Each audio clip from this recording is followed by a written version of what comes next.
everybody, Jerry Bellini here for my Arts and Parts. Today I'm going to show you how I made my collage journal. This is a project that I am working on for Gina B. Aaron's design team. This month's challenge is collaging, and I decided to make a journal, and I also decided to give it away. So see in the description below how you can enter to win this journal. So what I'm doing to make it is I used a piece of Tyvek. That's what the white is. It's not regular paper. It's Tyvek. My husband had a whole roll of it left over from a job he did. He's a carpenter. And I wanted to use it. I decided to use Tyvek because it's so strong. And it actually won't rip. And when I poked the holes in the spine for the signatures, I wanted it to be nice and sturdy. So Tyvek it is. I thought it was pretty awesome idea. I'm sure other people on YouTube have done it as well. Anyway, I decided to use vintagey neutral colors, so I went through my stash, book text, and just browns and beiges, and cut them into strips. And I am using Collage Pauge, a little bit watered down for the glue. I'm putting the glue on the Tyvek, on the back of the strip, and on top of the strip. And be generous with the glue. So I just did this all the way across the page. And I tried to cut out some of the unnecessary things in the video so the video won't go on too long. So after I glue this all down, I trim it, and I do that off camera. And you'll see that in a second. We're going to jump to the next frame. There we are. So it's all trimmed, and I flipped it over so you could see the Tyvek stamp on the back. So now I'm just using a glue stick because I want this to be on the other side. The scrapbook, that's a piece of scrapbook paper, I'm sorry. And then I'm going to trim that too off camera. And I'm also going to do some stitching on it, which I'm doing off camera. So after I glue that down, I trimmed that off, and then I stitched around the outside edge. So the next thing I'm going to do is I want to make it vintagey looking. So I made a glaze. And I used a black, I think I used craft paint. I'm almost positive I used craft paint. Black. And I added some Golden's Acrylic Glazing Liquid in a satin finish. And I'll put that in the description below as well. And the reason you add that glazing liquid is it gives you extra time to rub the paint off. So that's what I did. I was real happy with it. I want the grungy look. Alright, so I did put another coat of that on there, as you'll see in a second, but I really want you to look to the left, and you'll see that little bird next to my journal cover. She's coming up next. So that I got from Gina Aaron's Etsy shop. It is a digital download. It is a watercolor bird that she painted in one of her Watercolor Wednesday classes. And I shrunk it, and I printed it on coffee dyed paper, and then I ripped around the edges, and I put some black stamping just to make it kind of look vintagey. And that's where I decided to glue it down. So I glued it down with a glue stick, and then I stitched around it. As you can see, I decided to stitch lines up and down on the journal cover, and I'm getting happier and happier with it as I go along. So now I'm thinking of some decorations, and that is actually a piece of wire mesh left over from my bead shop days, and that is a vintage button. And I decided to put that on there. I said, oh, that looks cute. So here I'm putting in, I think that's a rivet. No, it's not a rivet. What is that? Anyway, it's a hole. I decided to put that in to attach the button, and you'll see what I did. I came up with this awesome idea to use a little button in the back, and that's waxed linen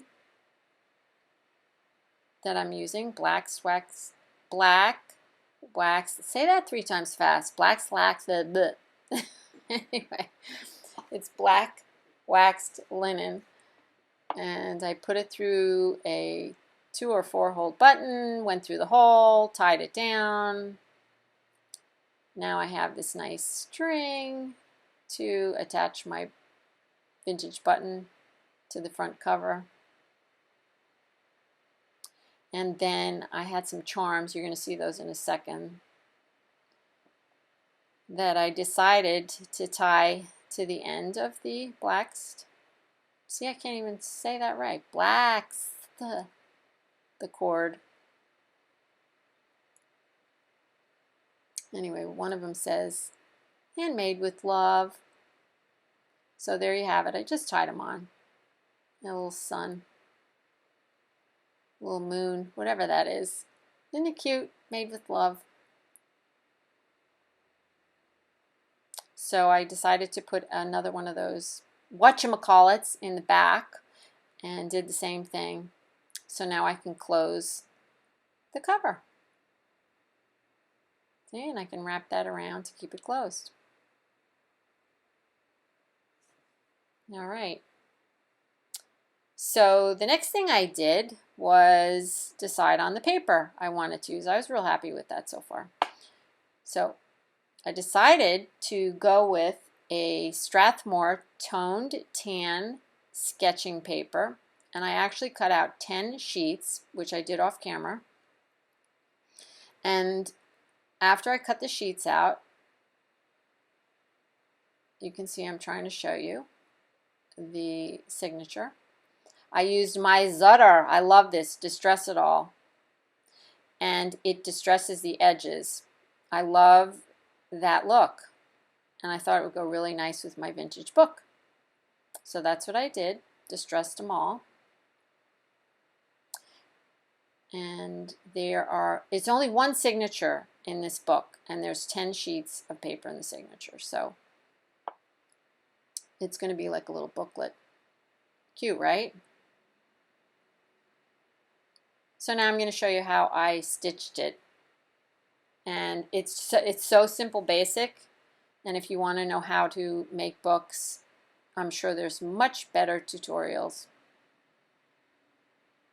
than this for the actual making of the book. So I'm just measuring, finding the center, poking a hole. I use that telephone book so that I can get the hole right in the crack.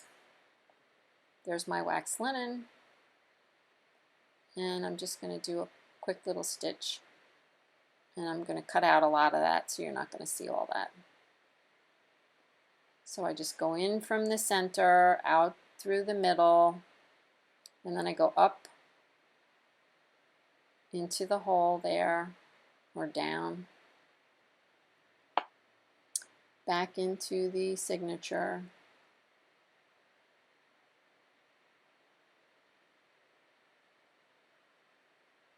And you can see what I'm doing there. Up and down, back and forth. And I did feel that I needed those clips on the pages to hold them. Everything was really starting to flop around. So you can see. And just make sure that your strings are taut. And again, that Tyvek,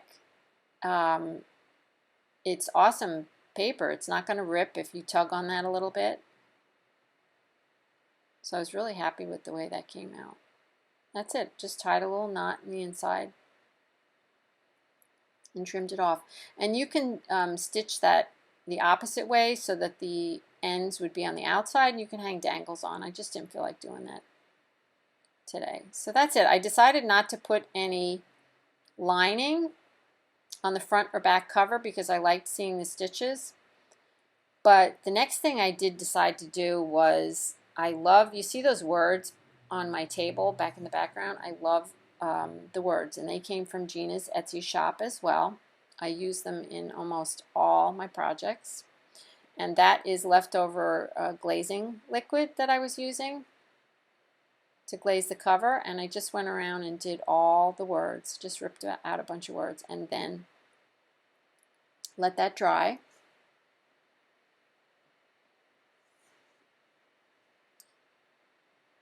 And here you're going to see the finished journal, and that's what I did. I glued down the words on various pages. Not all the pages have words.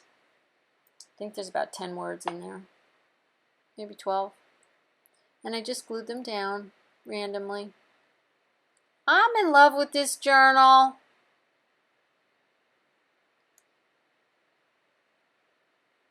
And in the back I made a little label, Made with Love by Jerry Bellini for Gina B. Aaron's Design Team Challenge. Yeah, I'm loving that journal. And I'm hoping that one of you will love it as much. So please see the description box below and enter to win my beautiful journal. And I hope everyone has a blessed day. Thank you for watching.